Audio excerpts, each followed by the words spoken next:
Welcome to the AI coding meetup number 2. Suddenly it's silent. Perfect. Nobody wants their ears to be heard. Am I right? Yes. From my side, my part this time is relatively small, but I'm still here and talk like I'm important.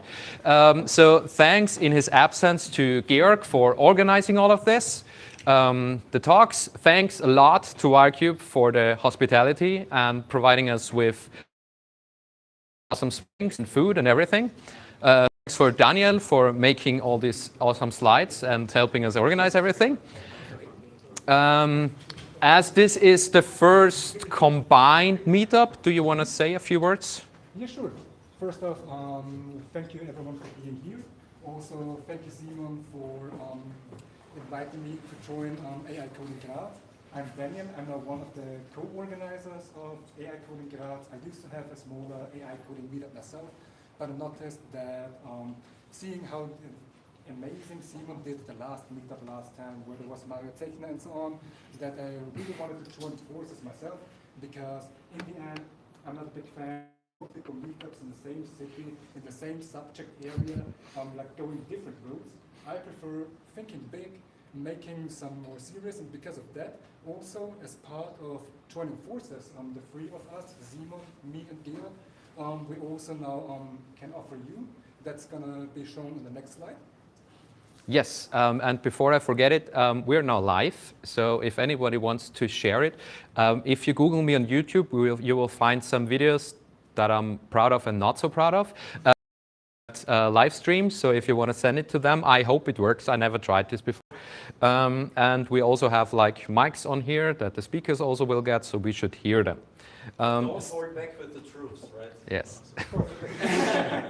So what we're going to do is like also additionally to these 2 months big meetups, we're going to have like an eat up on the first Friday of the month, where we meet at the Mangarts, where it's like free come like whenever. You can also come half an hour later. If you come an hour later, the first will already be gone, I guess. But it's pretty easy to just join there, because like you don't have to wait for a waitress to take your orders or everything.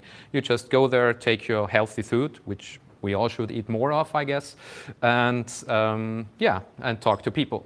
And then additionally to that, exactly, and additionally to that, on every other off month, so for example now this year with September, November and so on, we have the AI coding checkup, which is basically a, in Austrian German we call it a Stammtisch. It's, you can call it the smaller or younger sibling of the big AI Coding Graz meetup, with the Stammtisch being a focus on more on community and on knowledge sharing. So the big stuff like speaker lineup and so on will always stay with the main meetup, and the Stammtisch will be just to meet up. It will be at the Lab 10 co-working space. You do find already, like right now, 90% sure that you should find it already on community.com public if you want to join. The next one will be on September 17th. Of course, we will also remind you then again before the Stammtisch happens as well. And now I'm blanking right now. Maybe yes. There's something important on the next slide after that. Yeah, as we told you, like a first Friday in a month. And then it's the checkup. There would have been slides for that. I'm sorry. But before we come to the lineup today, Florian, as host, do you want to do some words? Or? Thanks everybody for coming. Perfect. That's all I have for you today. I hope to see you soon. Good. So the lineup today is Georg first, then Fabian, then Thomas. And yeah, I'm pretty sure we can already start. Thanks. So you will get this as a microphone. Okay. Es ist einfach nur ein Magnet, den du drauf geben kannst. Magnet hinten, Mikrofon vorne am Level. Yeah. Test, check. I hope it works because I can't hear it. So. So if someone wants to use the smartphone and check the live stream if it works, it would be nice. How are we supposed to find it again? Google Simon Jimenez YouTube and don't take the 5-year-old Spanish boy. And also not the famous author. I can really recommend his books. I read them, they're very cool.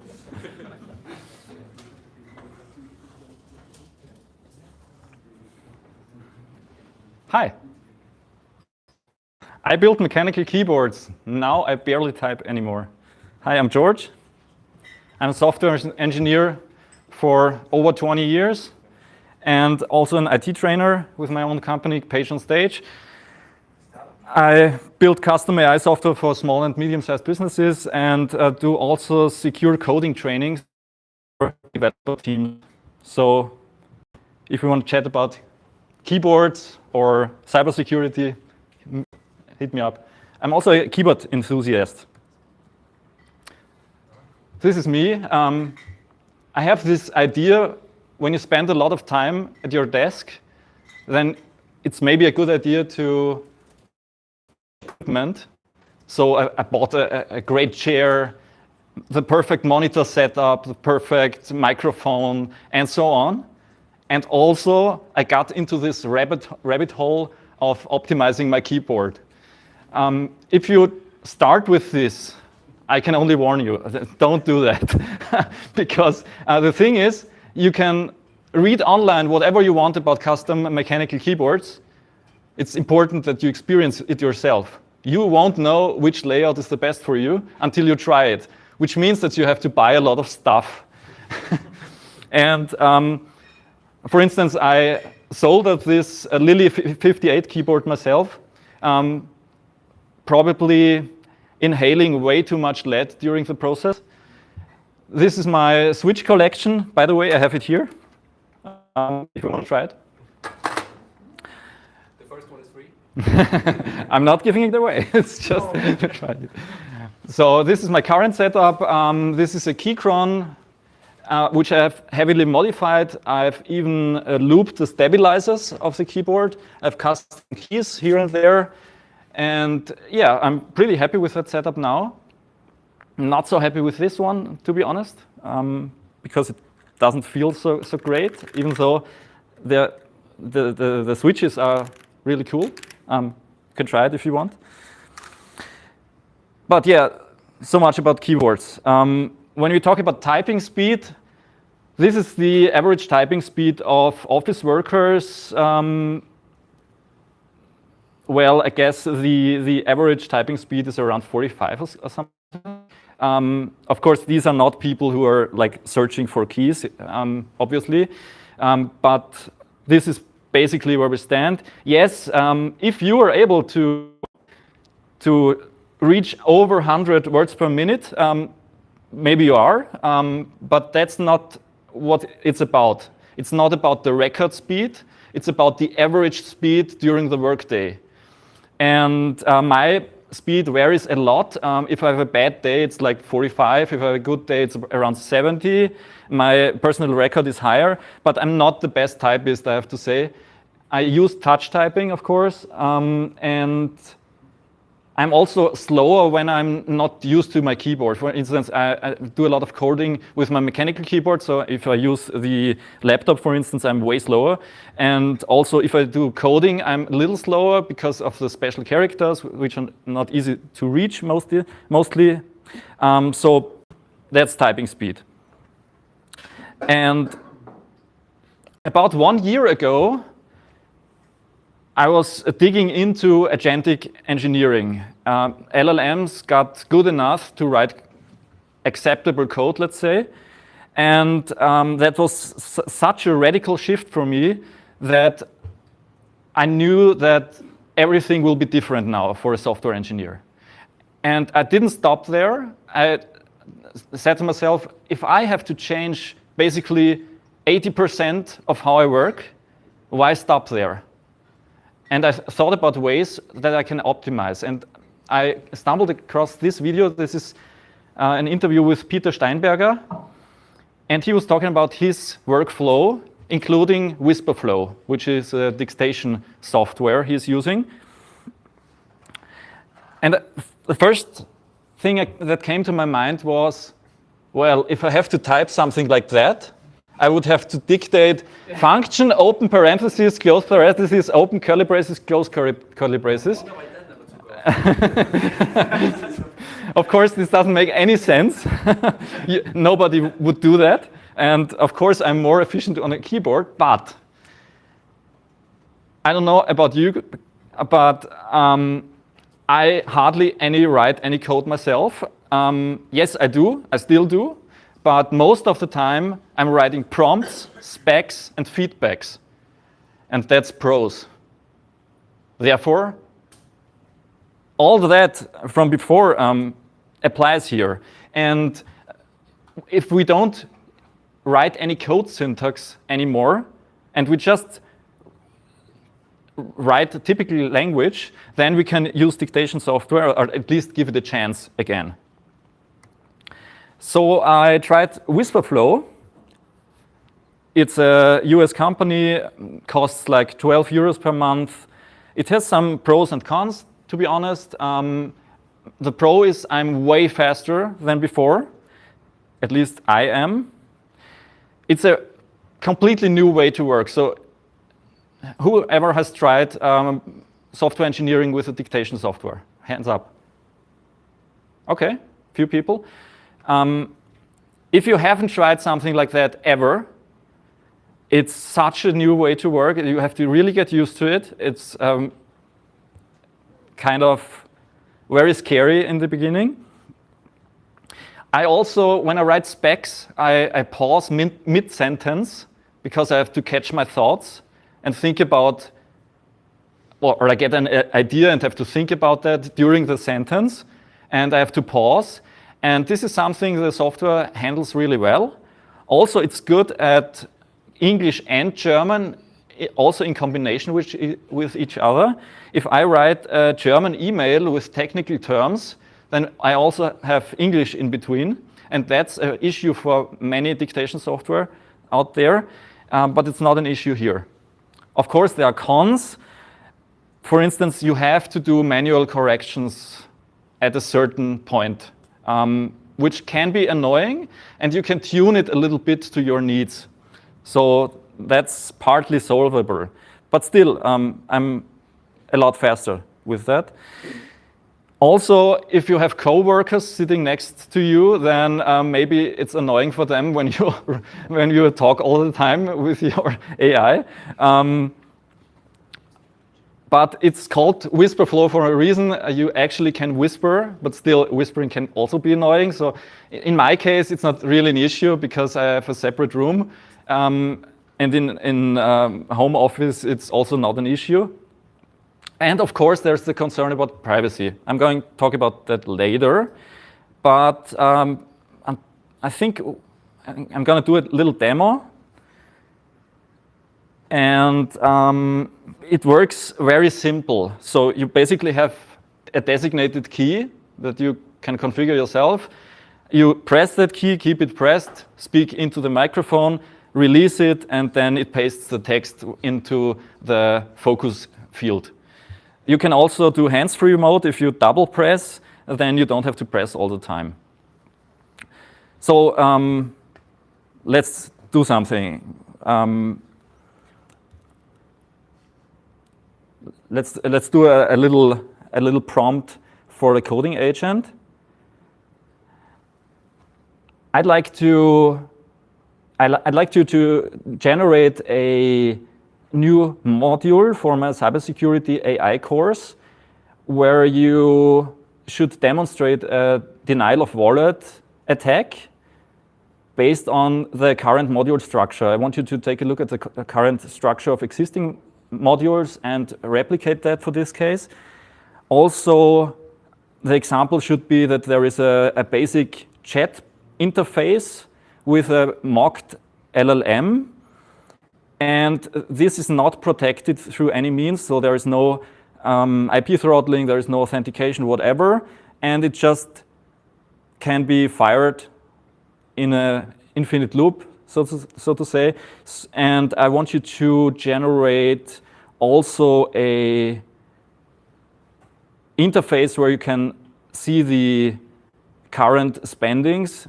Of course, this is also mocked. We are not going to talk about the mitigations here. That's something for a later session.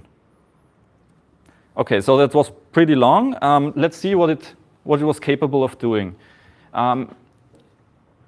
As you might have noticed, I haven't practiced this on purpose because I want you to see me struggling. If I get a different idea or if I make a mistake in a sentence and correct myself and so on. Can you read it back there? Can you move it up a little? Yes, of course. Whoops. Thank you, Claude.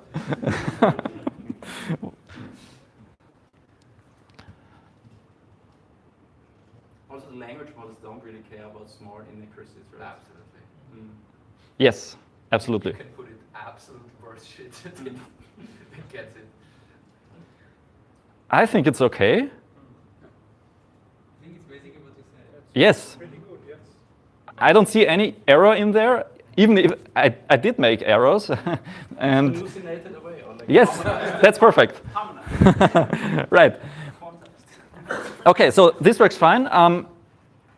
I know this is an English talk, but I'd like to demonstrate German as well. So we have another impression here.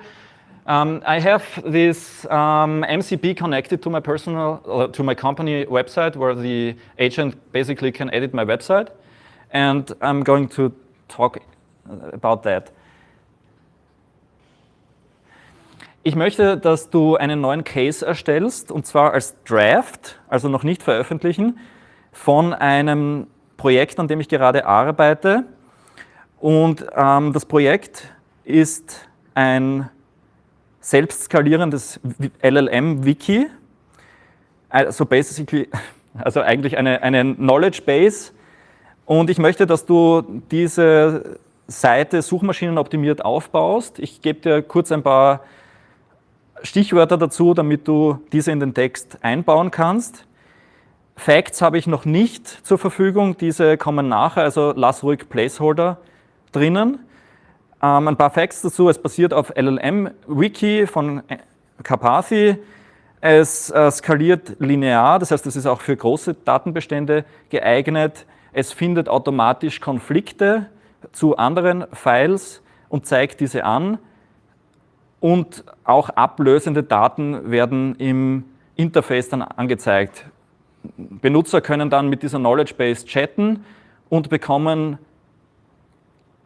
genau für diesen Knowledge Base die entsprechenden Informationen.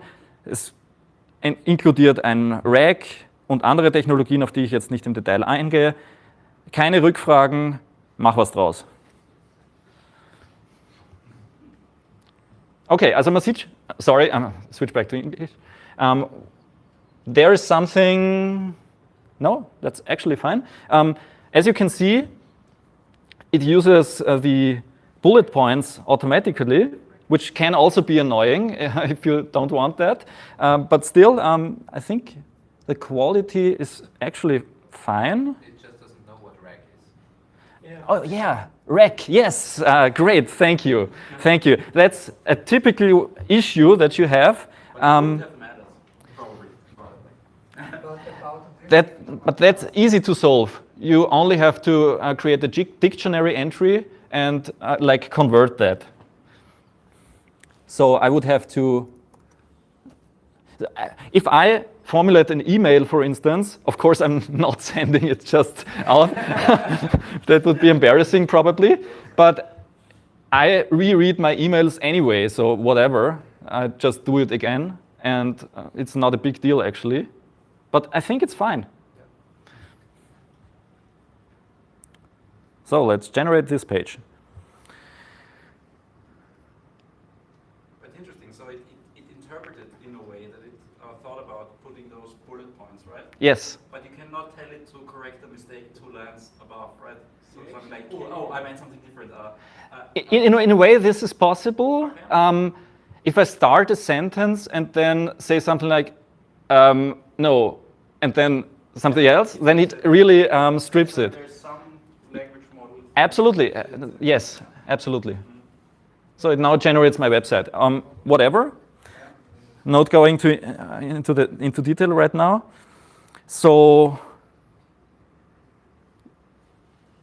what's my experience with this process? The first day was like, what the hell is this? I'm not used to that. I was actually slower than before because it's such a different feeling when you're actually dictating your thoughts when you're used to like 20 years of programming where you just hack it into your keyboard and then you have to articulate your thoughts. That's such a weird thing. And it took me a week.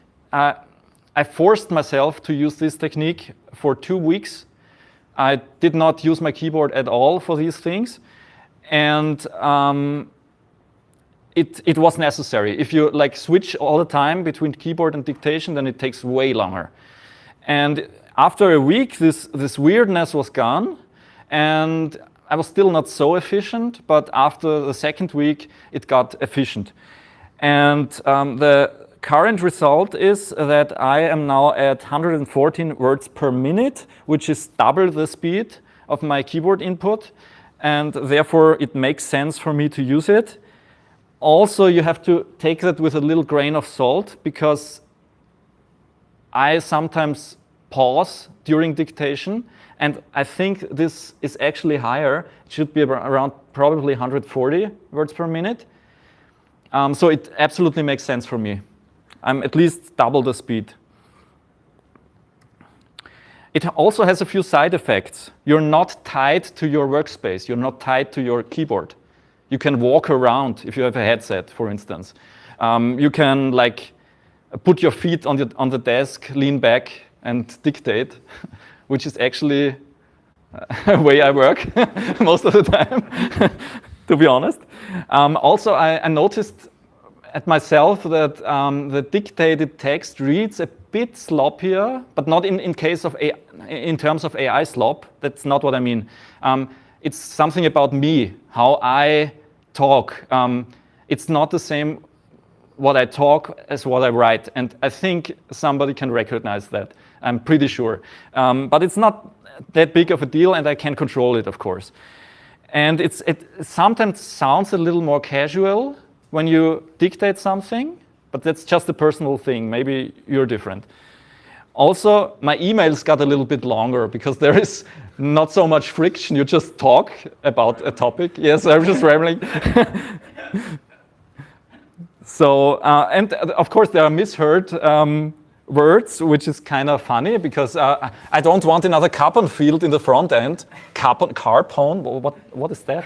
Or tief mehr entladen ist er nicht, er zeigt ca. 75% Akkustand.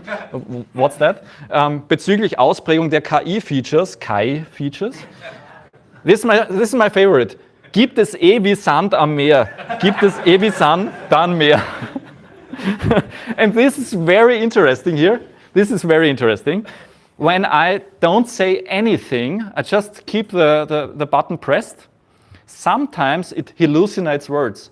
And what it does, I even checked it with the support from them, and what it does is, it has this background noise, which is very silent, and it boosts that, and then it hallucinates something which is often in the training database, in the training data set, sorry.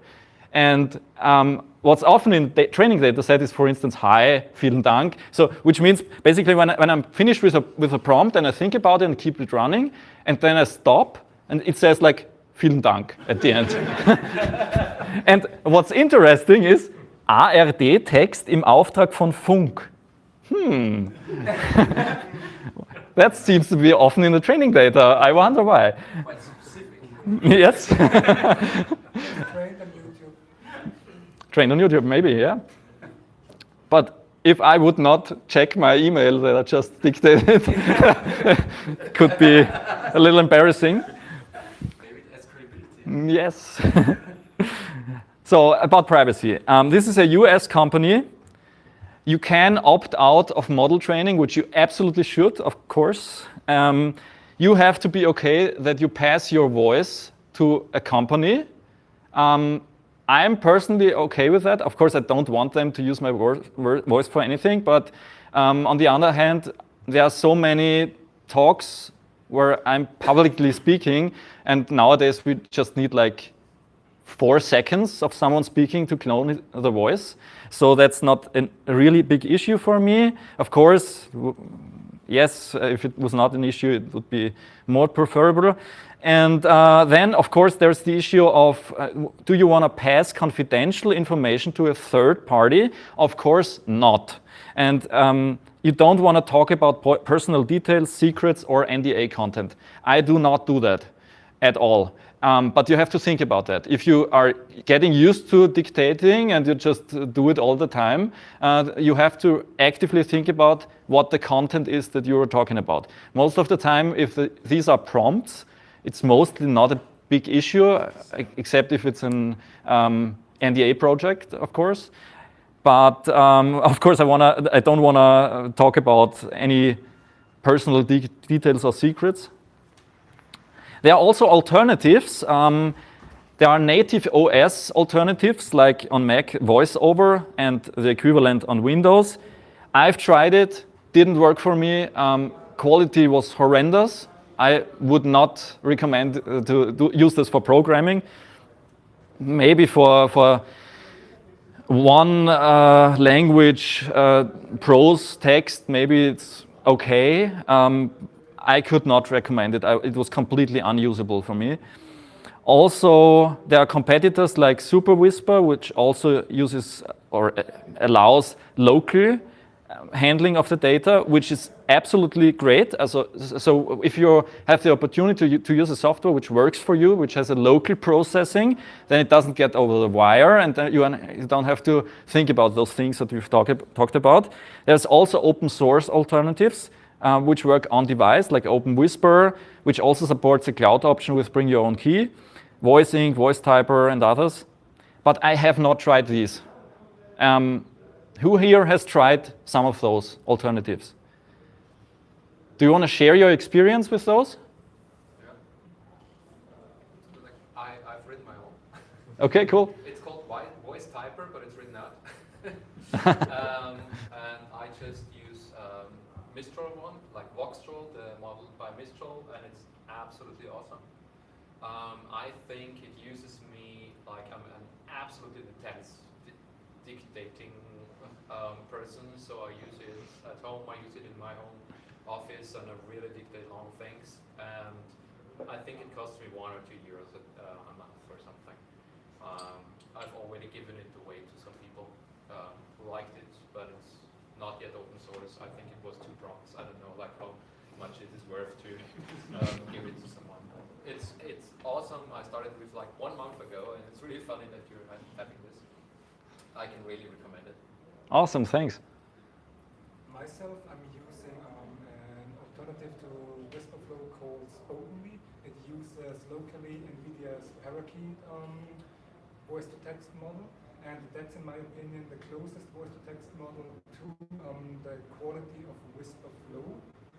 Because I also used to use Whisperflow for almost a year before I started to use Spokenly, and also basically it feels identical to using Whisperflow, and but everything is local. Mm-hmm. I don't know if it's not a company. It's let's call it an open source team named Fluid Audio, who are doing the audio. Well, this version of the Parakeet that Spokenly uses, and this works so efficiently even on the MacBook Air M4 without a negative effect on anything in your any usage. It's absolutely amazing. And also, you can even, but that's also something that works with Whisperflow, you can even talk in dialect to it as well. It will then translate the dialect into Hochdeutsch. Cool. That works with Whisperflow as well. Thanks.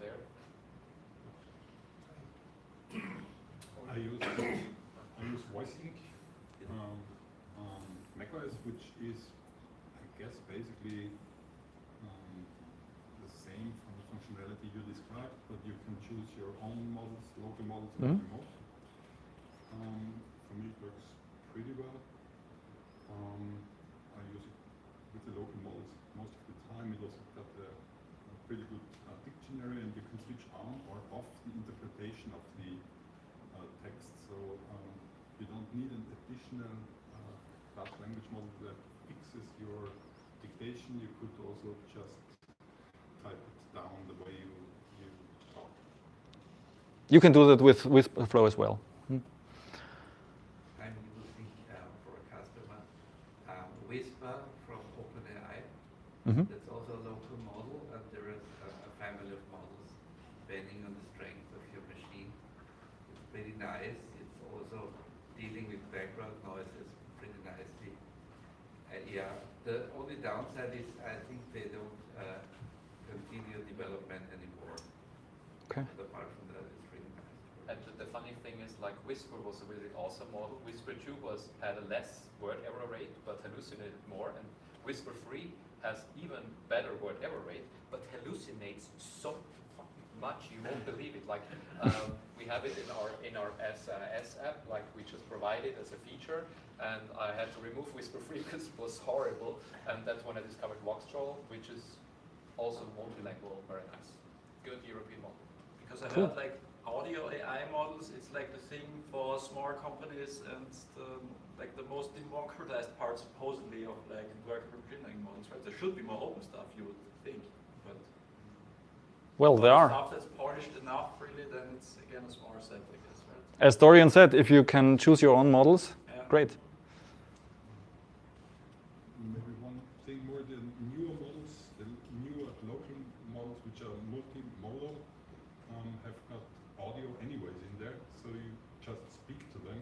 There's no intermediary software necessary anymore. Great. And maybe one funny fact, if you have time. Yes. I read about this. I read about the next generation of AI language models, and the next generation should be, they already know what you will think. I think this is one of the reasons why this works so well. I think really they have a certain A word model of your thoughts. yeah, yes, and this is going so far that Amazon has in US, they have a service already. They will order for you because they know what you will think. They will order this for you without interaction. I think because this is starting to going in this direction, that they know what you think. That's why this works so well. It's tricky. Yes, Maybe I'm not allowed to think anything new anymore. I have one quick question, just sorry, about the way of working with this. When I do prompting especially, I realize that it helps me a lot, this step of actually putting stuff in writing and taking a few minutes of like structuring my thoughts that way. For example, like editing, for example, like nested bullet list or something. That step obviously is like not here, right? So did you notice any, like, did you notice that you lose anything because of this voice input, which doesn't allow you to like restructure your text and like edit your thoughts, or does it not really matter and you just do more pausing and think about it before carefully? Yes, I do that, but Yeah. also I do restructure it, but I do that manually, of course. Okay. And also sometimes I separate those. Sometimes I separate those and I just dictate a part, then I maybe write also something, then dictate the next part. Depends what makes sense. Okay, I also want to share some tricks how to get better results. I mean, obviously you can like optimize the ingest process. So invest in a good microphone. I use a Rode NT USB Plus on an ARM. Do check the characteristic of your microphone. A microphone has a certain characteristic where it's the optimal area where you should speak, and basically it should be directed in the correct position. Also, speak loud and clear. Yes, you can whisper as well, but you have to think about if many things are bad in your setup, then whispering would not work so great. And it doesn't say like most of the time, I couldn't understand you or something like that, it just hallucinates stuff. Sometimes it presents a warning that it doesn't understand you, but that's not usually the case. So if you experience bad results, then it's not necessarily the model or the software, you should also give this a try. Also, to tune your settings, use the dictionary and also the auto cleanup style. Of course, opt out of model training and dictate in a language with sufficient training data. German and English is absolutely fine in most models. If you use a language which is not so common in the training data, then you might get worse results.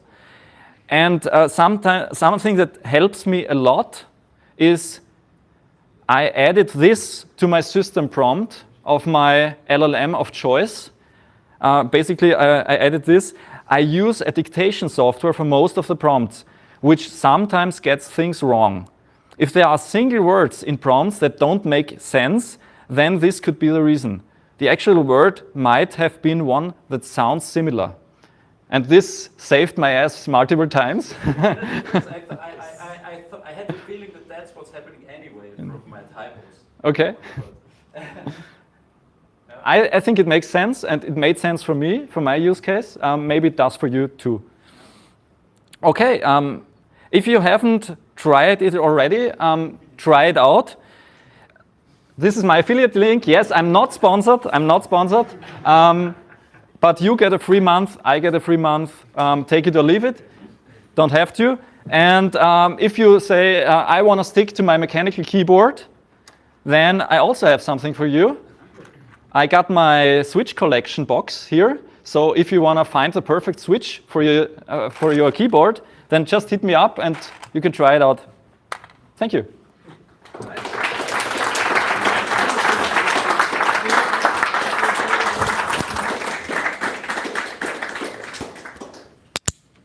Thanks a lot.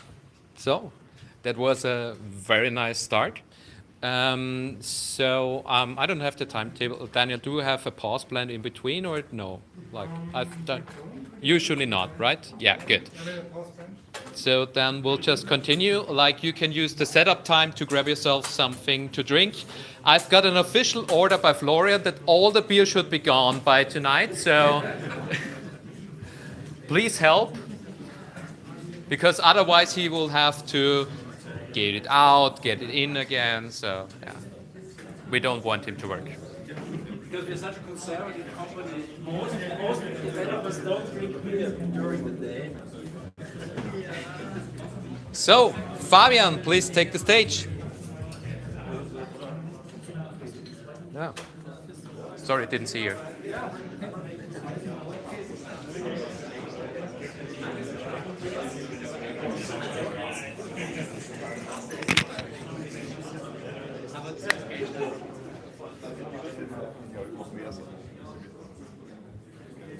Ah ja. Wo hin? Das ist einfach ein Magnet. Ja? Ah, Und okay. einfach da irgendwo. Genau. Hoffentlich geht das durch meine... Ja, perfekt.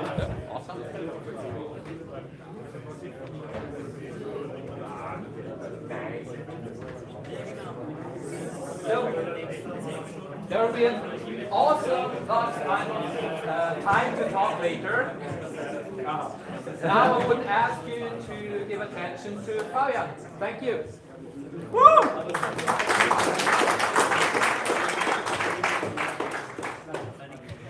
Thank you for the nice introduction. Thank you to Georg about this nice talk. Hi, my name is Fabian Luttenberger. I'm the co-founder of wirecube Electronics, which is a subsidiary of wirecube. And this is the wirecube office. And at wirecube Electronics, so I'm a hardware guy. We do a lot of electronics projects, a lot of electronic developments. Also, my lovely team is here, so thank you to them as well, of course. And I'm not a software guy, right? So I can design schematics and lay out them and do testing and measurement and so on, but I'm not a software guy. I can read software, and I can write it a little bit, but not like it would take me 1,000 years. So I'm very happy that I can now do my hardware projects with the help of AI and write firmware with it. And that's what I wanted to talk about today. And the project I'm talking about today is actually the one that got me into hardware in the beginning. It is Daisy Bar, and it's a professional LED light for the event industry. It has been around for 8 years or so, we've produced several generations so far. It is used in clubs, it is used at events, and it's a professional LED light. And today I want to tell you about the new generation we did and how we approached it, the firmware development side of it, with AI. And to introduce Daisy Bar a little bit better to you, a video speaks more than 1,000 words. So here's a quick introduction video. Let's see if it starts.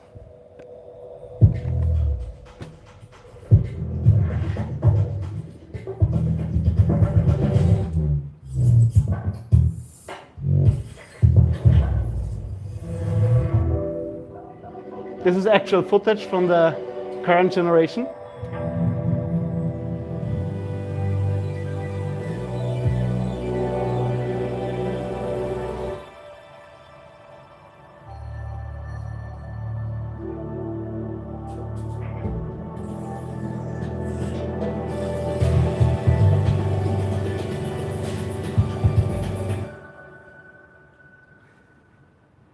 Yes, so that's it. That's our little marketing video. As said, there's a website. It has been around for quite some time. And we mainly develop it on the side. We had some funding for it last year. And today I want to, as said, introduce to you the new generation of it. And half of my presentation is going to be a live demonstration. But the first part, you have to go through a little bit of theory and how it works to understand it better. And I brought some high-level architecture so you get a feeling of how the hardware looks like and where we wrote the AI code or the AI firmware, basically. So the system consists of what you just seen, a tube, the tubes. It's a 1 meter long tube with a round profile. You can see it here in the front. It has professional LED drivers and LEDs inside, so it's not like an Amazon product you put up at home. It's really, it has drivers in it that are also used in the movie industry for movie lights. And each tube has a little microcontroller in it that takes care of data handling and of driving the LEDs. And in the meantime, we also have a version, it's not shown here, but it's called Daisy Flex, which is a 5 meter long flexible tube. It's more like a silicon tube. It works in a similar way, but it has an external, let's say, little controller hardware that you connect the flexible tube to. And this is actually what is kind of in trend right now. So we're using this Daisy Flex at the moment. Unfortunately, I do not have hardware yet with me. It's all in use at the moment, but you will see the main principle with this tube today. This is let's say, the device side. And there's one, let's say, brain for it. It's the controller. It's a 19-inch rack, which has basically the power supply in it. It supplies the tubes with power. You connect them with cables and with data. It takes care of the effect calculation. So if you see, for example, this kind of rainbow effect you see here on the left, that's all been taken care of in the controller. And it's just sending out the data, the pixel data, the raw pixel data to the tube, and the tube is just playing the pixel data. So there's kind of a lot of mathematical equations for it, how to get those kind of effects. You will see it later. It can be controlled. Either you connect the computer and you have a web UI that you open. This is what I will show you later. And you can control it with that. Or you can control it with your phone even if you connect over Wi-Fi. Or in the professional way, you have a Lightning console that you connect over Ethernet, for example. And then you're sending kind of DMX data. Maybe some of you have heard about it. And control it over that, and you trigger effects. To one controller, you can connect currently up to 40 tubes. And our USBs, that they are not battery powered, thankfully, they are connected via cable. The cable supplies the power and the data. And we optimized it not only in the electronic sense and in the hardware, but also in the mechanical sense that it's very easy to set up. on stage, because you have to be very quick on stage. Every hour costs a lot, and you have to be able to set it up very quickly. And with the cables, it's very robust. How did you come up with the name Daisy? Well, because you can connect 5 of them in series, so you can go into one tube and then connect the next tube after that one. So it's basically a daisy chain. That's the name. That at some point it will be done with AI, I Yes, guess. correct. So you will see the architecture on the next slide. This is what we have to go through. This is the controller. It has, as you can see, 8 outputs. You can connect up to 5 tubes in a daisy chain fashion to each output. We have here peripherals such as a Wi-Fi antenna, Ethernet, USB. We have also here an audio jack input. It's not shown here, but that's also something we have in a little display. And you have here down here a power supply, which is 1.2 kilowatts. So it's quite a lot of power in a little rack. And you have here, it's the dark boxes here. You have 2 microcontrollers. The brain, so to say, is a dual-core STM32H7. And we have a co-processor, so to say, it's an ESP32. I don't like ESPs too much. Maybe some of you have heard about it. It's more than a toy, but it's here. We use it as a kind of a dumb Wi-Fi bridge, and it works quite well. And then on the right side, you connect the tubes to it. Here's one tube shown. So we have here, if you follow the green lines, it's basically the cable. You have up to 40 meters of cable from the controller to the first tube. So that's a big advantage because stages are big and we can supply power and data over it without any data distortion. And in the tube, there is the RGBW LEDs that stands for red, green, blue, and white. So in one LED, that's the colors, and you do the mixing with those colors. Individually addressable LEDs. You have here the power supplies. You have here also a microcontroller, which is taking care of the driving the LEDs and communicating with the controller. You have here transceivers. It's more like a low-level hardware that is taking care of the input signal and the output signals. And you have a bunch of sensors. And the bunch of sensors are, for example, temperature sensors. You are measuring voltage, current, and so on to make sure that the tube will always be safe because LEDs get really hot and you're measuring the temperature. It's measured by the MCU, the microcontrol unit. And based on the temperature, there's some safety shut off or there's some control of the LEDs based on the temperature. So you take down the brightness because it's getting too hot, for example, something like this. And you can connect, as said before, more tubes to that tube and up to 40 tubes in total for one controller.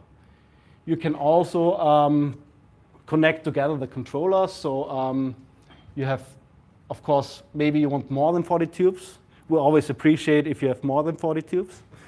And so you can connect several controllers. Then one acts as a kind of master and the other ones as a slave. And it's really, you can arrange the tubes in a kind of, even as a display if you want to. And you can stream pixel data to it like to a display. So just you get an idea, it's that you have a lot of LEDs that you can control individually. And so what did we use AI for? Basically, on this main microcontroller, we have C code.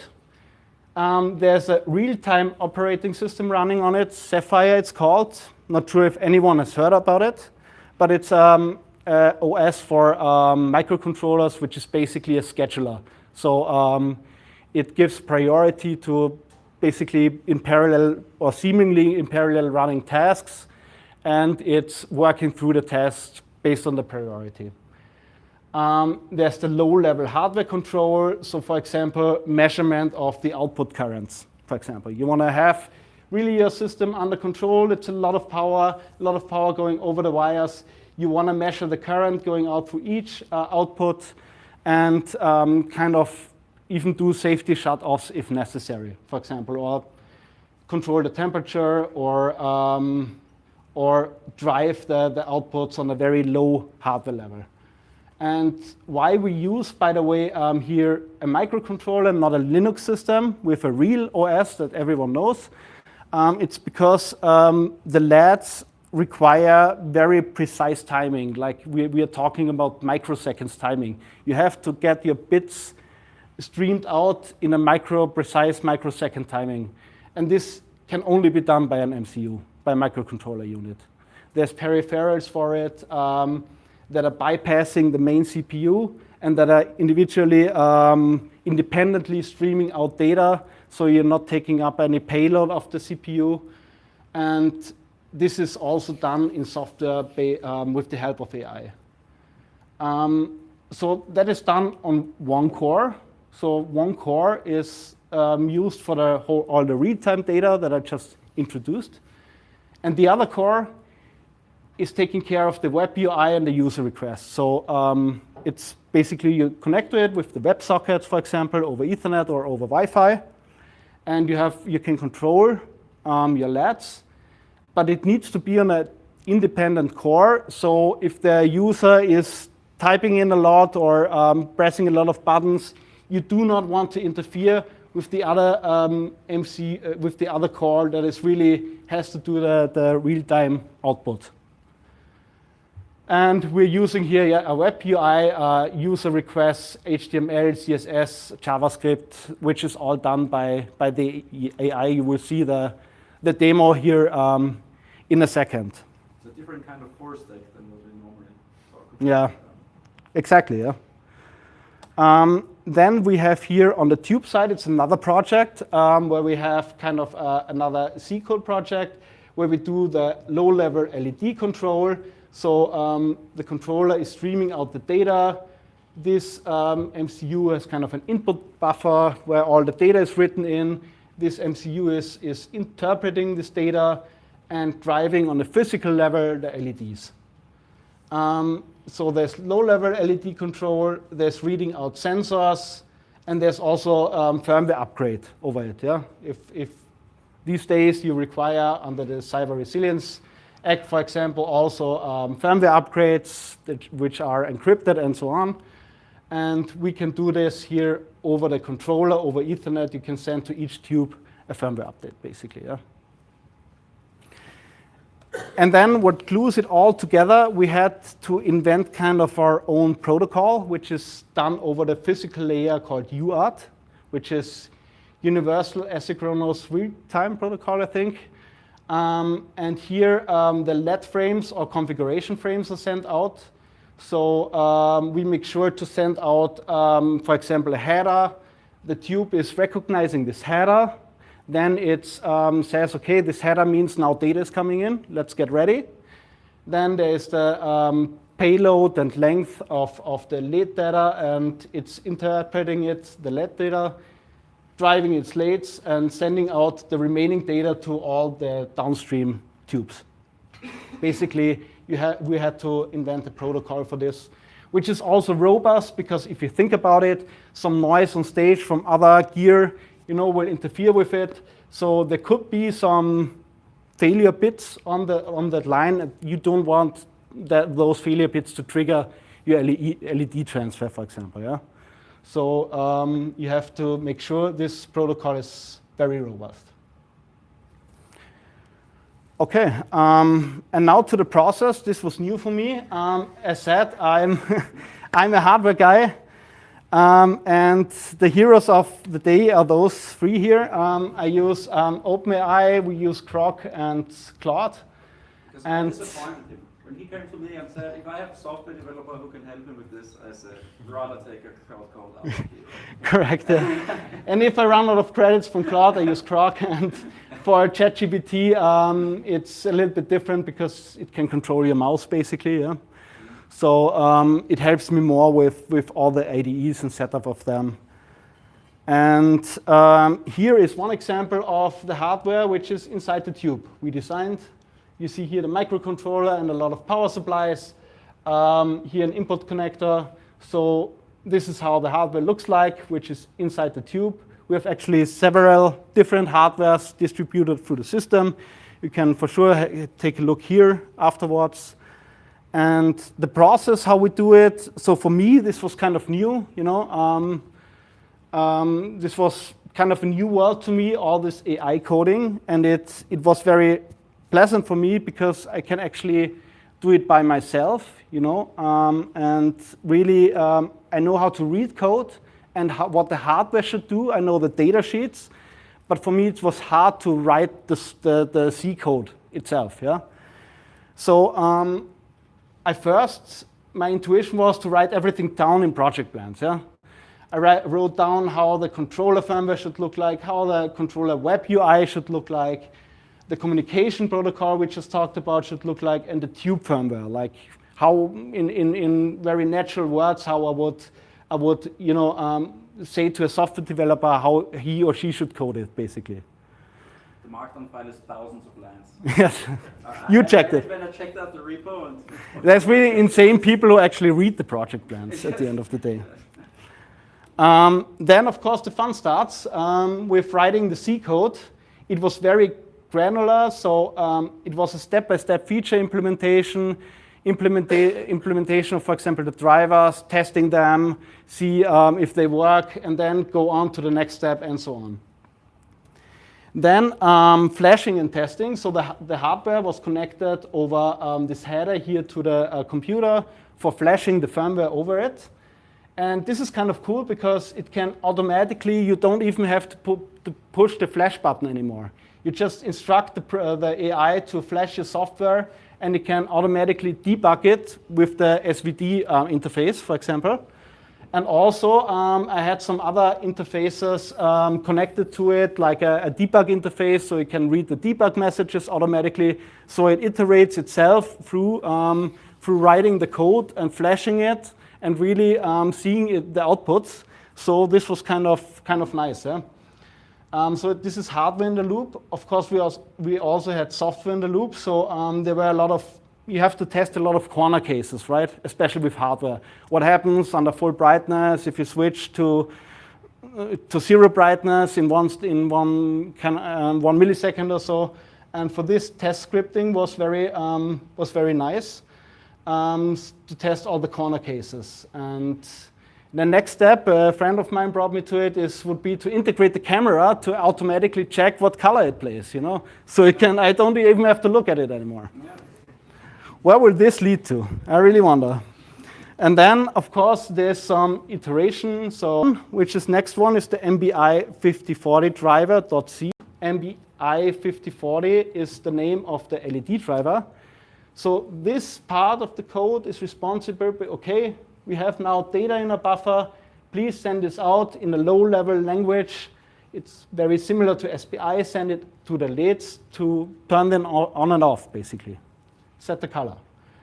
Also, configuration of LED drivers. So you can read out errors of the LED drivers, such as if they are in short circuit or if they overheated, something like this. And then, last but not least, here is the VLED control. This is important. I talked about the sensors inside the tube. So this function is taking care of measuring the temperature, and the LEDs use a different voltage at different temperatures. So this is kind of a controller that adjusts the voltage of the LEDs based on the temperature. And this makes it more efficient, so they heat up less, basically.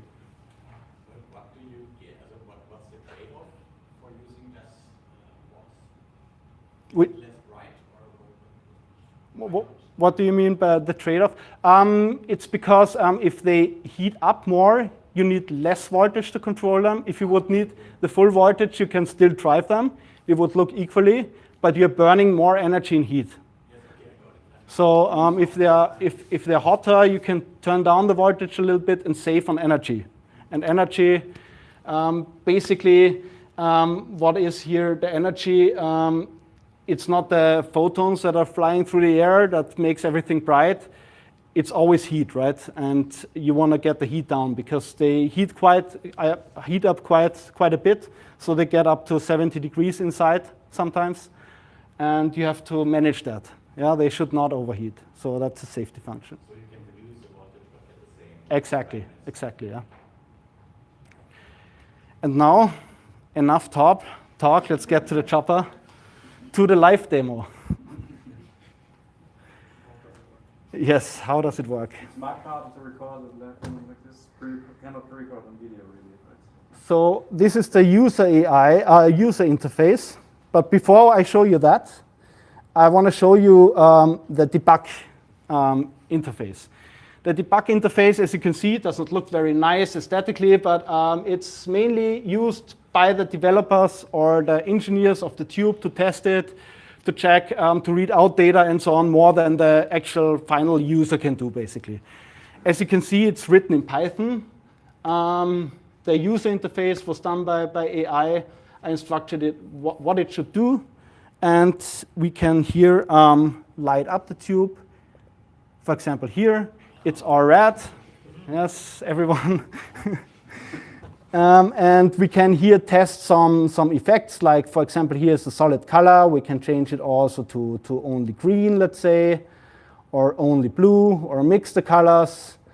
But we can also do here some effects, like a breathing effect. Or we can do some rainbow effect. And you see here the preview in the debug or testing GUI, and also on the live tube, of course. You can also do a strobe effect, which is very common in effects. Consider the nice text in the UI. Preview. But you updates live. Exactly. Describe it better. Can you put text on the tube? Not on this one. We would need to have more tubes. Like we would need to have. This is 1 pixel. You know, this is 30 pixel by 1, basically.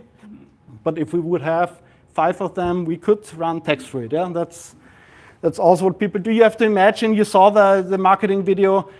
Imagine those like times 100 on stages. You can really do really nice effects with it. Yeah.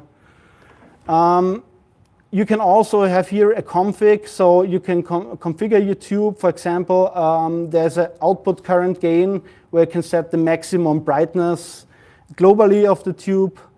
You can read out here the data from the tube. So,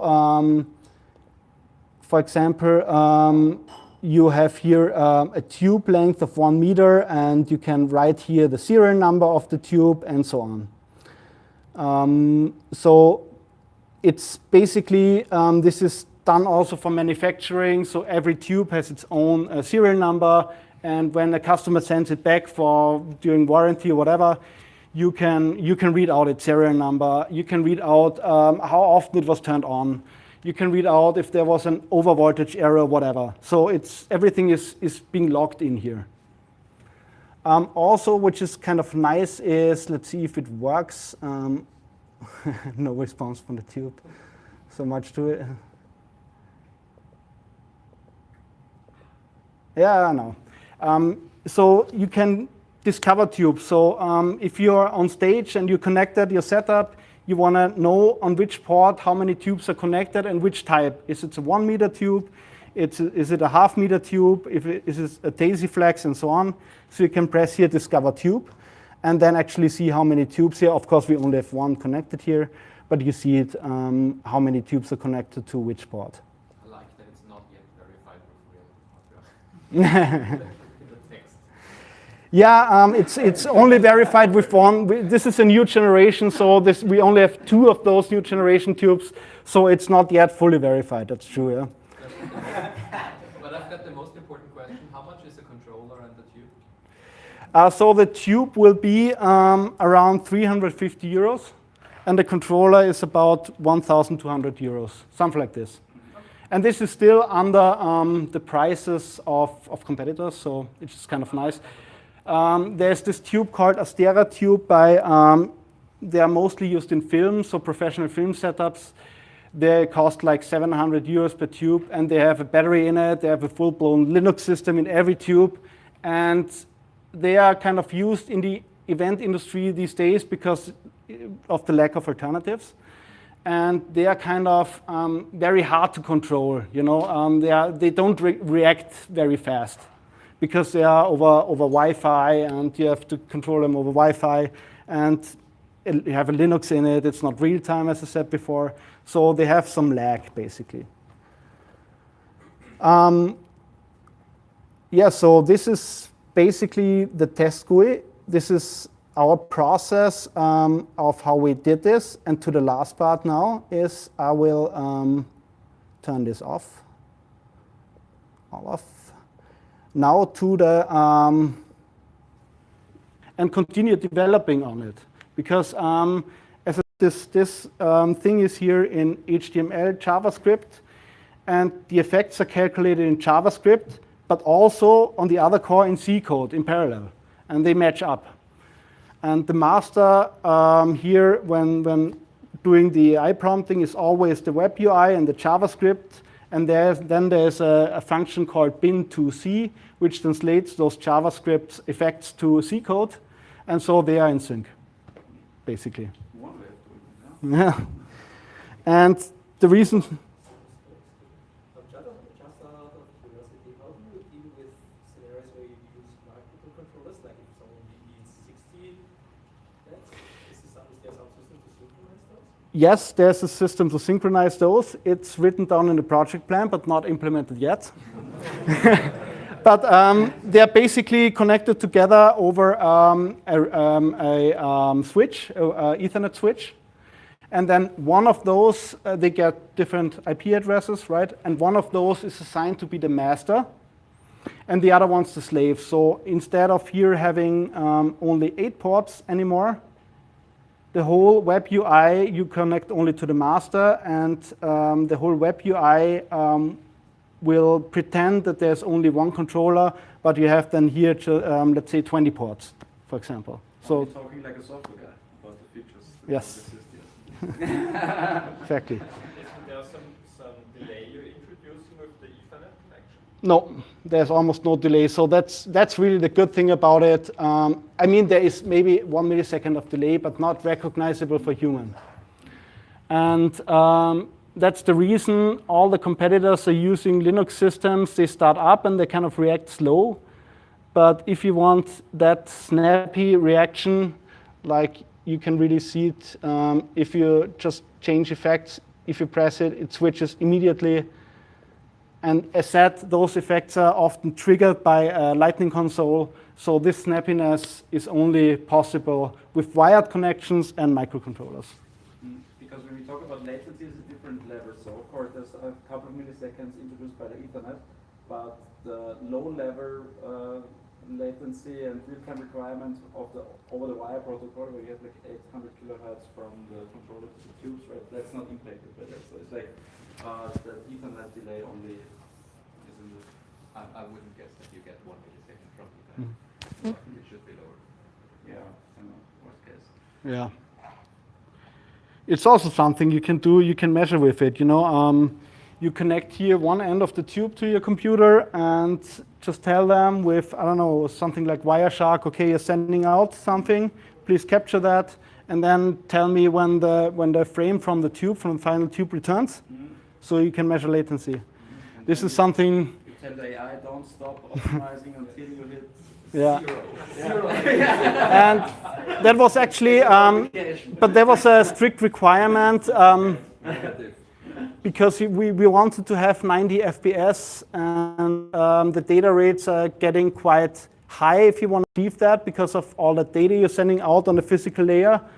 And the way to get around it is as soon as the tube receives a new package and see, okay, it's more than one tube, it automatically bypasses the data instantly to the next tube.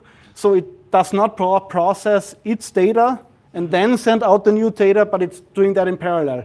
So those are instructions you're giving the tubes you're finding out during development, and you're kind of measuring it and then telling it like to a software guy, please implement that feature, and then you test it again. So it's a lot of architecture behind it and a lot of thoughts behind it. But the AI definitely helped writing the code. Yeah. Yes, so that was it.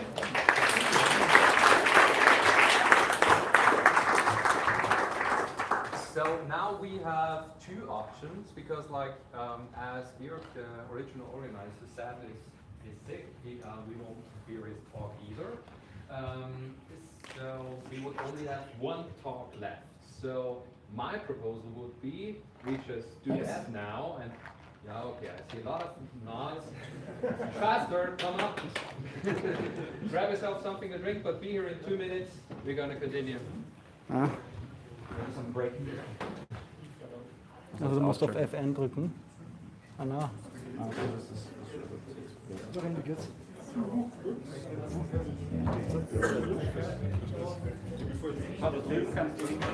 Sorry guys, where the toilet is?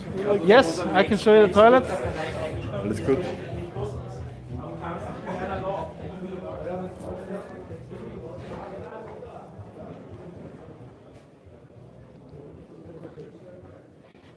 Here, on the right. Thank you. Sure.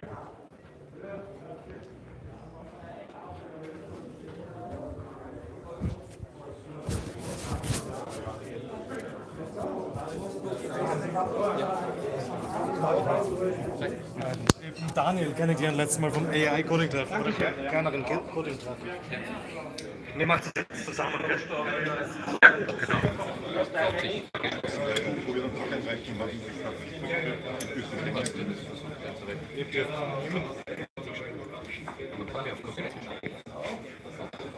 Today I learned something. Sehr gut gemacht. Magnet, Mikro. Für was? Magnet da hinten rein und dann das Mikro. Ah, okay. Ich mach gleich. Ein Mikrofon ist es, kein Magnet. Yes. Also das hinten ist der Magnet, du hast genau vorstellen. Aha, das ist falsch.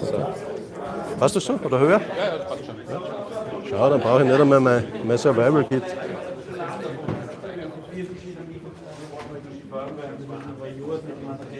Brauche ich nichts von den Geschichten, die ich mitgenommen habe, weil alles da ist.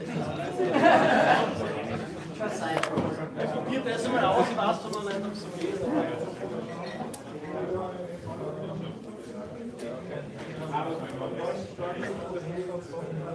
Analytics GmbH with Dorian.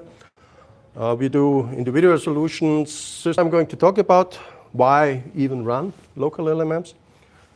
What are common hardware options and what price region are we talking about? What are some common popular servers for that? What are some common popular models? How many tokens per second can you expect when you run this kind of thing locally? And what are the costs, the euro per 1 million tokens compared, for example, to models you can buy in the cloud?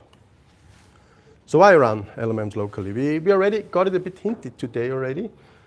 Data sovereignty is one thing. So you have NDAs, or you just don't want to give away your source code.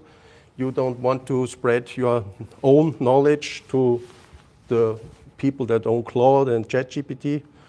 You want it to remain on premise, and you don't want your data, your knowledge to be used to train other AIs. That is something you can ensure with local AI, and like you said, you don't have to think about, because you always have to think about, can I tell this my AI? And with a local AI, you don't have to think about it, because you can tell it everything.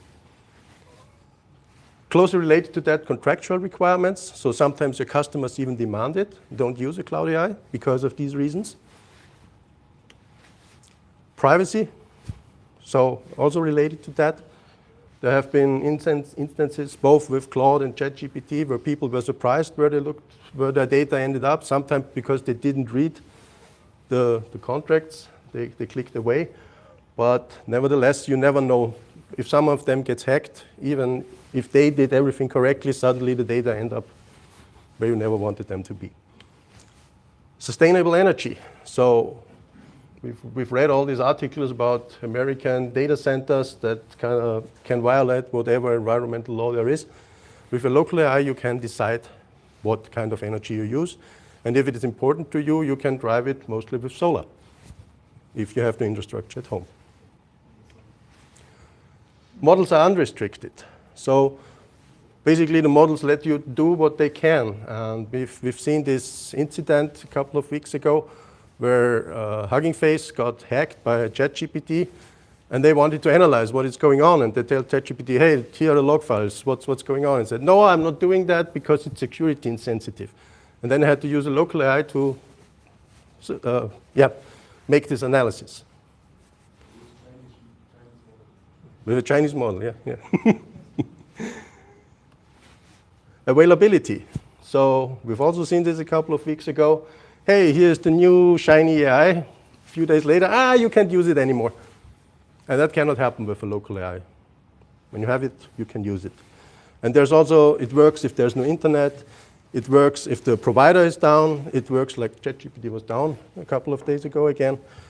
It works when it gets pulled. And there's also no hourly, daily, weekly limits, how much you can use it. Just there. And it is available. And mental health.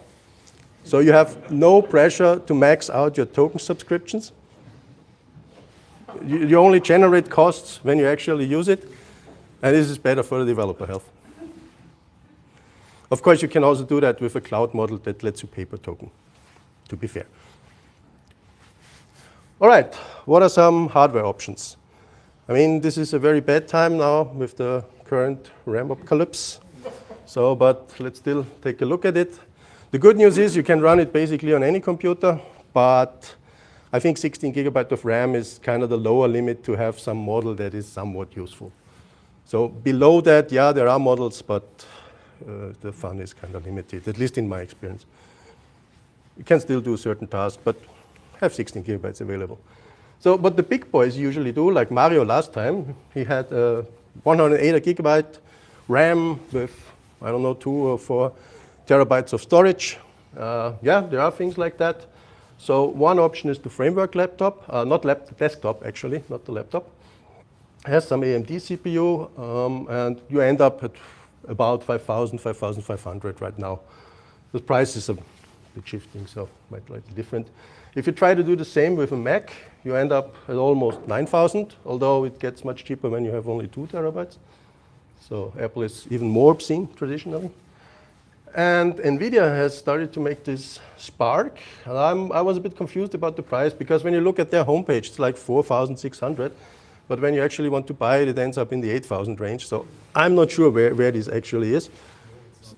So maybe it's between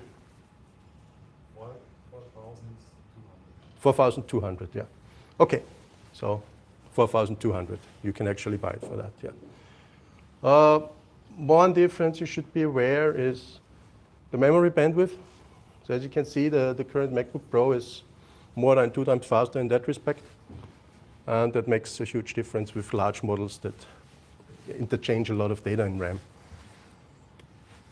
But you don't need to be that big.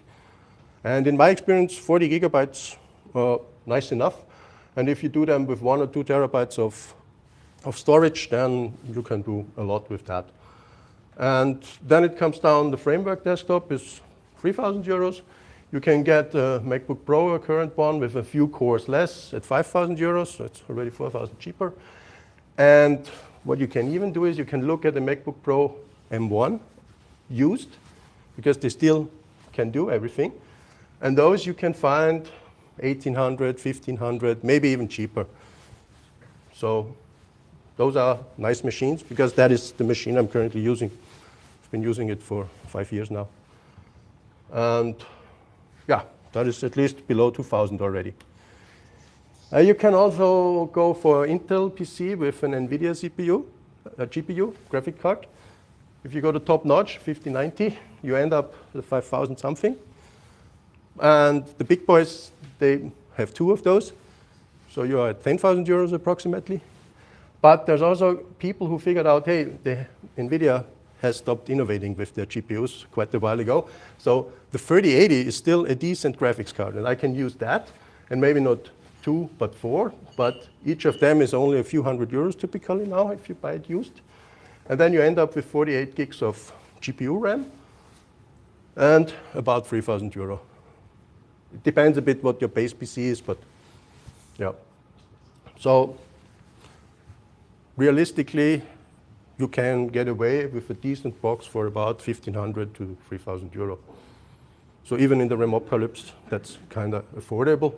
And you also can take into account these are decent machines. So you can use them for something else too. Especially MacBook Pro is a laptop. You can do anything.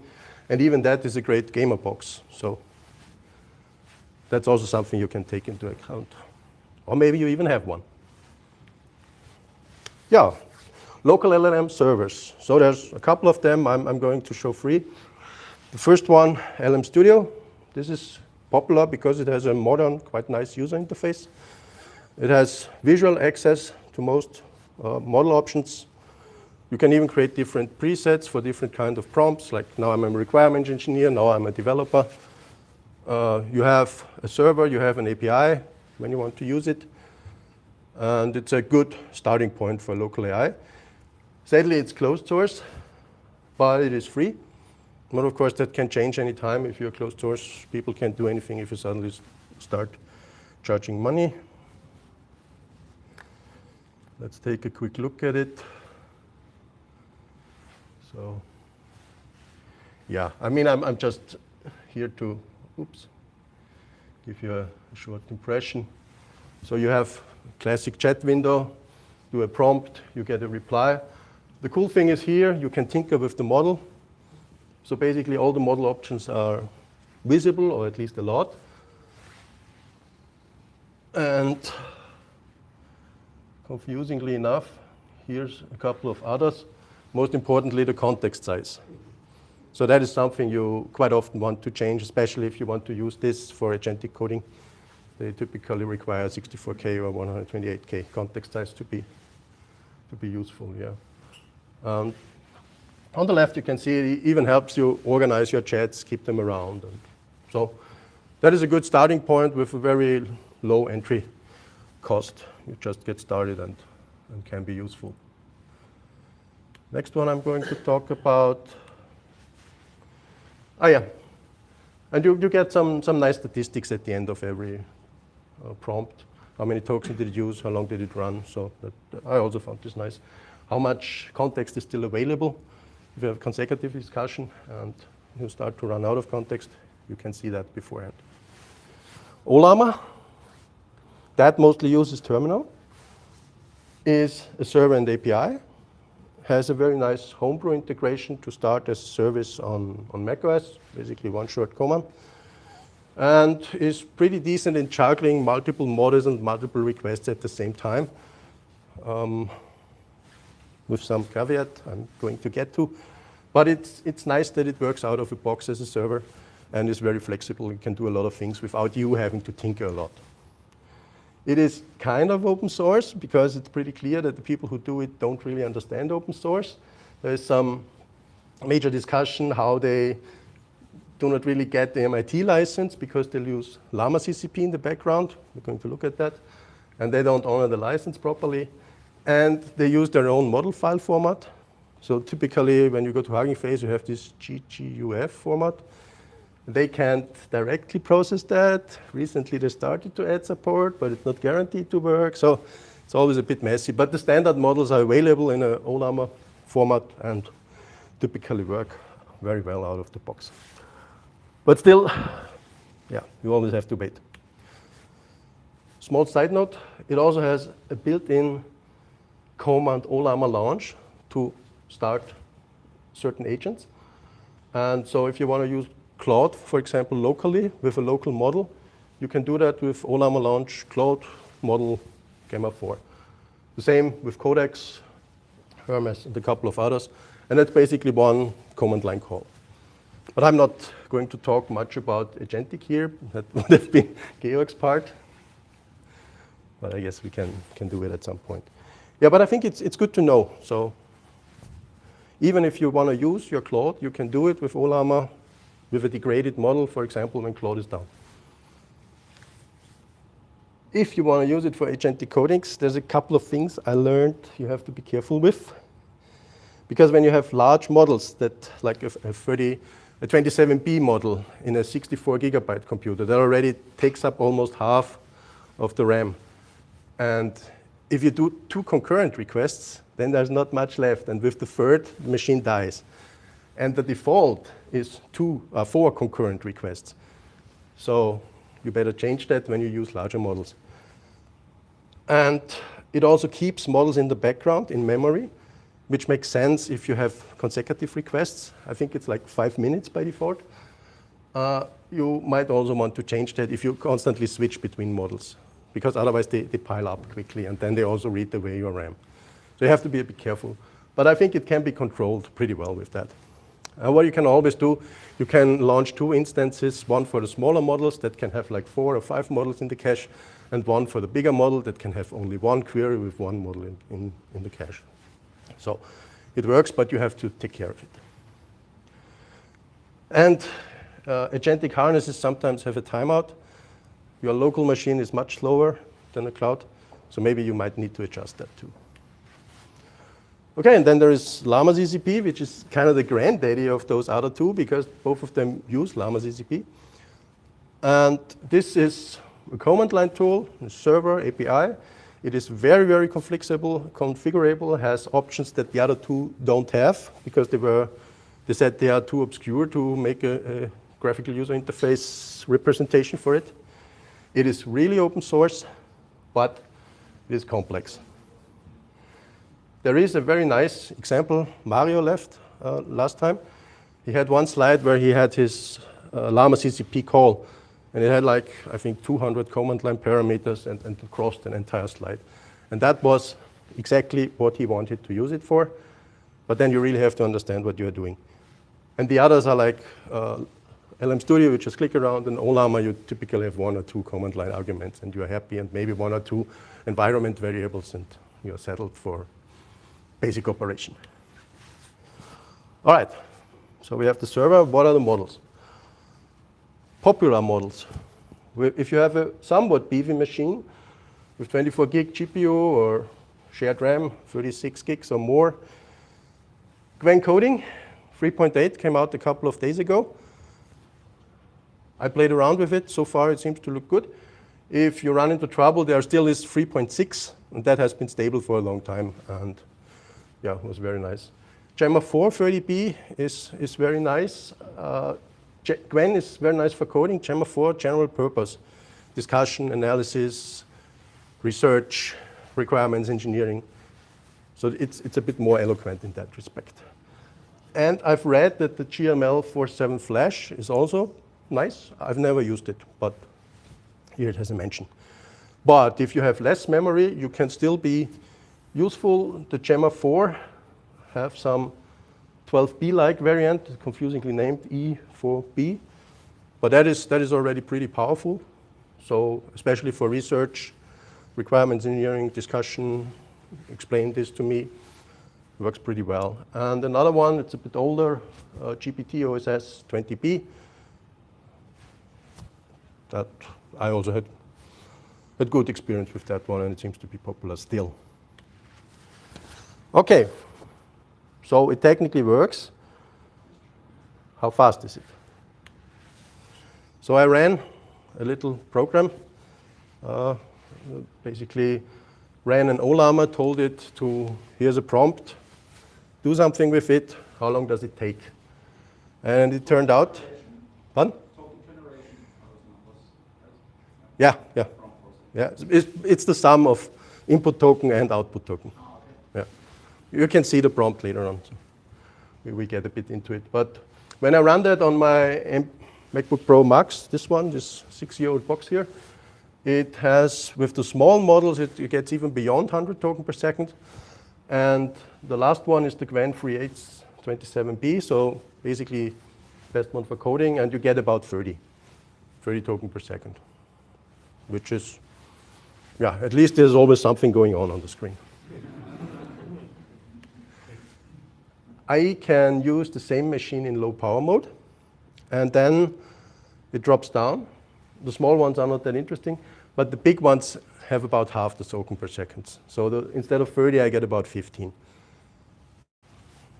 I get to it why you would want to do that. Then I tried it with a MacBook Air. This is one that doesn't have a fan. 32 gigs of RAM, and it actually is faster than the other one, which is surprising because the M1 has 32 cores and the MacBook, the Air, only 10. but apparently the CPU generation progressed a lot. But with the bigger model, it gets slower. It has about 20, if I recall correctly, instead of 30. But it can do that sustainably, so I was surprised. Because you notice, typically when you give it some tasks, it's really fast, but after, let's say, 20 seconds, it gets slower. Because it doesn't have a fan, so it has to throttle itself. But still, the real problem with the 32 gig is I have about 3 gigs of RAM left while I run the model. So basically, you can't really do anything with it anymore. And for the sake of completeness, this is a AMD Ryzen 3700, about 6 years old. Somewhat comparable to a PlayStation 5, PlayStation 5 Pro. So reasonable, decent machine, but not enough RAM to get the bigger models. And when you look at the smaller models, it's really slow. So it has basically the speed the others have in power mode or when the fan is out with the big models. But you can do it. Technically, it works. Yeah, why low power mode? Noise reduction. So when a MacBook Pro these days is silent, and if you develop software with it, read emails, browse the web, it remains silent. There's basically nothing I can do to it to make it noisy, except gaming and AI. Yeah, but if you switch it to low power mode, you can see it has about half the speed, but it has the fan, but at a noise level that is acceptable to me. Because if I go full power, then it's like an airplane in the room. So depends what you want to do. Tokens per second on your machine. Yeah, I wrote a little program. So here's the link. And maybe let's take a quick live demo look at it. So I wrote it basically executes a prompt and calculates with Ollama how many tokens it took and how long it ran. The prompt here is about that, and the prompt is about the token cost calculator. I want a web, an HTML page, where I can enter some data and it calculates how much do the tokens on my local AI need. And if it sends that to Ollama with one of these models, then they produce about 3,000 tokens and run for about, at least on the MacBook Pro, a minute, or with the bigger models, 2, 3, 4 minutes, something like that. 5,100, yeah. So it's manageable, but this is a very simple task. So let's see. Here we are. Just run it. What does it do? Is it happy? Yeah. So it's saying that I'm talking to my Ollama. And let's take a look what it's doing in the background. So what's going on here? So the top one is the CPU, and the CPU is kind of relaxed. The GPU, the second one, is the GPU usage, and it's also relaxed because I'm in low power mode now. And the bot, this is the memory I'm using. Okay, we're using a 32-bit model, I think, right now, to 27B. The bottom says, on the left it says the CPU is bored. It's not doing anything. And the GPU is kind of active. And if you switch it to high power mode, it starts climbing. Not as radically if you start it from the beginning, because then it maxes out. And then I get the airplane. And here you can see, I'm not sure how accurate it is, but it says I'm using about 32 watt on the GPU and another, not many, about 10 on the CPU. What Llama CCP can do, it can also max out the CPU in that situation. So that was something Mario showed last time. But then you have to mess around with a page of server options. Yeah, but this should give you a feeling. What are we talking here? When it's maxed out, it's about 55 watt per second.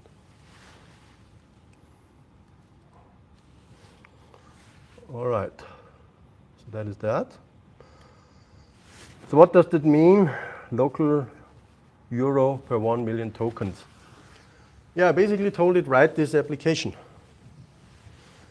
And when we open that in the web browser, that cannot be reached. So here is one possible implementation. I'm not sure, can you see it? So you can enter the initial hardware costs, how many tokens per second you get with your model. So this is, I think, about what you can expect from a framework desktop. Power consumption, how much does the power cost in cent per kilowatt? How many hours per day do you want to use it for AI work? So I'm a bit defensive here, 3 hours. I want to calculate the use over 4 years. How many days actually do I work per year? So typical 2020.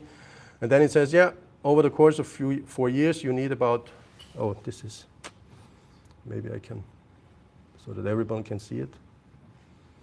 So this is the result. 3,000 was the hardware, and about another 400 is the electrical power in that scenario.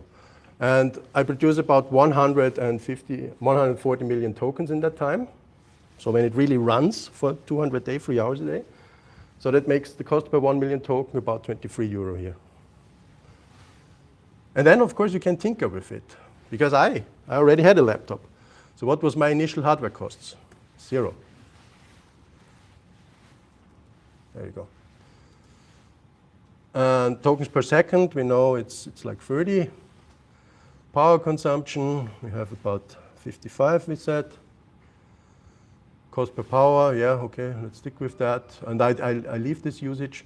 And then we are already down to 31 cents. And that's already pretty cheap now, assuming that you're using your laptop for everything else. And if you go solar, for example, and say, hey, I have a lot of solar, not all of it, because then there is a night and my storage isn't unlimited. But let's say I bring it down to half. And then this also goes down to half. And with that, you can control the costs quite well. And I think this is something not a lot of people have thought about. Because when you look at the million token cost for the providers, what I have in mind is about 10 euro, depending on the model. So some are cheaper, some are more expensive, but that is about the range. And there you are, yeah, about 80 times, 70 times lower. Or with my initial one, was about 30 times lower. So cost can actually be nice, provided you already have some hardware, or you use the hardware for something else. But what about speed? Yeah, speed we talked about. So 30 tokens per second. I mean, you can beef it up maybe to 50 or something, or maybe even 100, but then you have more hardware. That is comparably low. I'm not even sure how many tokens do you get when you have the Claude subscription. Does anybody know? There's the new ultra-fast mode, which gives you 750 tokens per second. Yeah. So that's also 20 times. For the GPT Soul, but it's like 14 times faster than the usual mode, so you can calculate that down. Ah, yeah. So speed is a big difference here. And that one has to be aware of. And what you also have to calculate, this is a 27B model, and the Claude model, the one you were suggesting. The Soul is humongous. Yeah, giant. Yeah. 1T. But it's like, if you calculate it down, normal speed is around 60. Yeah. So that is something you also have to compare. So you wait a much longer. But so how much time do we have? Because I could skip that. Or I can talk for about 3 minutes about that topic. I think we've got it. Okay. So let's bring that, because now we are talking a bit usability. So when you ask the usability guys, the people who write this kind of UX and UI standards, when they talk about waiting time, they classify it and they say, okay, if it's 1 second, below 1 second, then it's almost instantaneous. I don't have to do anything on the user interface because the person clicks something and something happens immediately. If it's between 1 and 3 seconds, yeah, then I should at least show something like an hourglass or this kind of progress thingy. And then the person knows, okay, it takes a short time. It doesn't really tell me how long, but it should be over quickly. I just have to wait. And when it takes even longer, then you do this kind of progress bars, and you do more elaborate progress bars when you have 10 seconds. And why is that distinction between the free and the 10 seconds?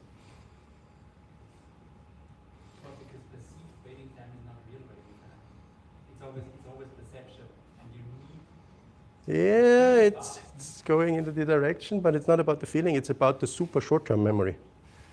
Because this is the cache flush of the super short-term memory. And when you have a task that takes more than 3-4 seconds, then you can measure that people forget what they were doing, they lose context, the error rates shoot up, and. So as long as you're there, everything is shiny. And as soon as you're there, everything sucks. And it doesn't matter anymore if this is 4 seconds or 2 hours. And that is the same with local AI. Because the local AI is here. And if you have a complex query to Claude, you're also here. And that is something I would like to pass on to you. Sometimes you have these tasks where you want an immediate answer. Give me a function that does this and that. Bam. And you want to remain inside this. And the AI can remain inside this, the cloud AI, typically. At least you can start reading the function and think about, is this really the function I want, and stuff like that. And that you can run in the background. And so one way to work with local AI is you have the task you focus on, and you manually write the code, or you write it with the cloud AI. And then you have a secondary task in the background, the local AI can do. And maybe it takes 2 hours. But it doesn't matter, because you're not looking at it. And it doesn't matter if you look at it after 30 seconds or after 2 hours, because your cache is gone anyway. Super short-term memory is dead. And that is something you could keep in mind when you make your decisions if local is good enough or not. And of course, there's some people, the usability people don't talk about. These are the gamers. They want below 100 seconds. They want their frame rate 120 frames per second, 240 frames per second. And UX people never talk about them. But I also want to mention them. UI, AI is nowhere near there. But if it gets there, it can get really good at playing games. All right. Yeah. So let's sum up. So there are local models with 20B, and they work, in my experience, pretty well for many tasks. Maybe one word I didn't have on the slides, but I want to mention it here. What I've heard, Claude is very well with vague requirements. We saw that with the DAISY bar, for example. They started with vague requirements, and still something useful comes of it. And the local models, the 27B models, they are not really good with vague requirements. But you can handle that. And if you go into agentic coding, for example, and if you go into spec-driven development, then you have specific requirements. And then it's not a problem. So that is something maybe to keep in mind here. Okay, but it works, in my experience, pretty well for many things. You have a lot of pros like sovereignty, privacy, sustainability, no restrictions, availability, mental health. There are some cons. They're slower. Models are less capable, but I'm saying slightly less capable, especially if you work with good requirements. They need comparably powerful hardware, which is kind of sucky right now if you have to buy a new machine, but it is what it is. And you don't have to switch to them. You can mix them with cloud models as you need them, as you see fit. And it's up to you to decide how to use them. Slides are here.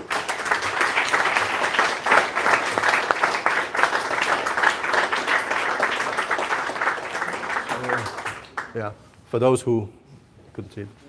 If you directly watch the slides, scan it now. Yeah, I will post a message to the community. Perfect. Perfect.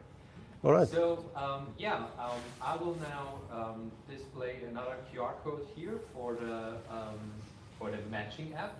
So that's a very lovable app created for lovable that plays bingo with you, so you can play bingo with your other guys. So there are different categories like uses local AI or pays more than $500 or $1,000 for your for their AI coding and stuff. And then you can try to find other people who have this. And at the end, if anyone gets all of those, like really all of the matches, you can a free JetBrains personal license. So come to me if you have it. It should be on the last slide. Mm-hmm. Yeah. You can just, it's just a web app where you can scan your... Is this it? Yeah, the Matchup app. Mm-hmm. Yes, Exactly. And to the left, there is the WhatsApp group if you want to get spammed with news to AI coding. We are your guys. Oh, yeah. You will get the updates as soon as they're out. And yeah, and with the Matchup app, you can just try to connect to other people and talk to people you've never met before. So that's great. So thanks again once more for the hosting. wirecube. Thank you so much for coming.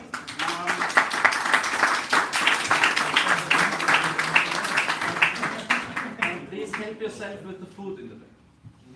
I also don't want to have anything left over of the either. Yes. No. Eat all the food and drink all the beer.